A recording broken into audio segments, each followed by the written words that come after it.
commence par le médecin de Télématin, c'est Marine. Donc ce matin, chronique autour du mal des transports. Plein de questions de nos téléspectateurs. Marine, Juliana qui habite la jolie ville de Grasse. J'ai toujours été malade dans les transports et mes enfants le sont aussi.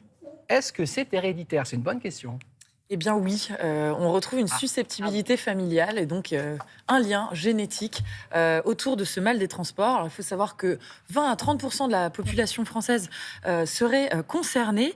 Alors notamment, surtout, certaines personnes plus susceptibles, les jeunes enfants. Voilà, pas les nourrissons, mais on dit entre 2 et 10-12 ans. Les femmes, les personnes qui sont migraineuses, qui ont des vertiges ou qui ont déjà des troubles de l'équilibre, évidemment. Alors, pour le rappel, ce mal de transport, il est lié à un défaut à des perturbations du cerveau qui reçoit des informations contradictoires de notre système sensoriel.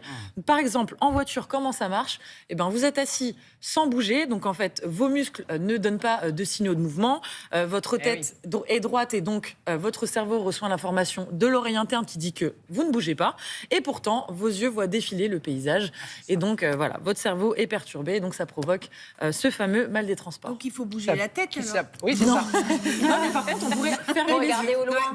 Qui est malade ici dans les transports? Jamais. Moi À vous un peu? Bah, oui. moi, et ma fille aussi du coup. Ah ben voilà. Il existe des lunettes spéciales pour lutter contre le mal des transports. Sont-elles vraiment efficaces, vous demande Marc? Alors effectivement, ces dispositifs existent depuis quelques années. Alors on parle de ces lunettes particulières, comme vous allez voir, elles sont équipées en fait d'un liquide qui permet d'indiquer. C'est joli. Bah alors oui, effectivement, c'est pas J'ai hyper. pas compris où est-ce qu'on met le nez. Au milieu. Donc il y a un verre Sur sur le côté. Effectivement, il y a des verres sur le côté pour le champ de vision périphérique.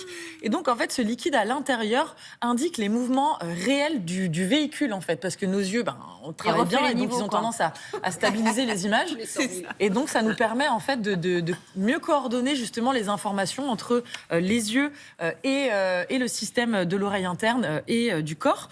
Et donc, alors, les distributeurs indiquent que ces lunettes peuvent être efficaces en une dizaine de minutes. Donc, en fait, quand les symptômes apparaissent, il faudrait porter ces lunettes. En 10 minutes, vous vous sentez mieux et après, vous pouvez passer votre voyage et les retirer. Les lunettes d'Elie Moon dans les petites annonces. Je sais pas si vous savez. c'est vrai. Il y a un personnage qui a ce type de lunettes.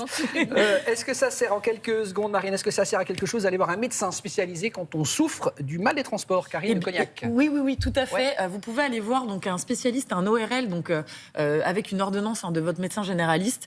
Il pourrait en fait déjà vous prescrire des médicaments adaptés pour lutter contre le mal des transports, mais aussi vous prescrire de la kinésithérapie vestibulaire, donc pour rééduquer l'oreille interne et donc vous aider à limiter le mal des transports.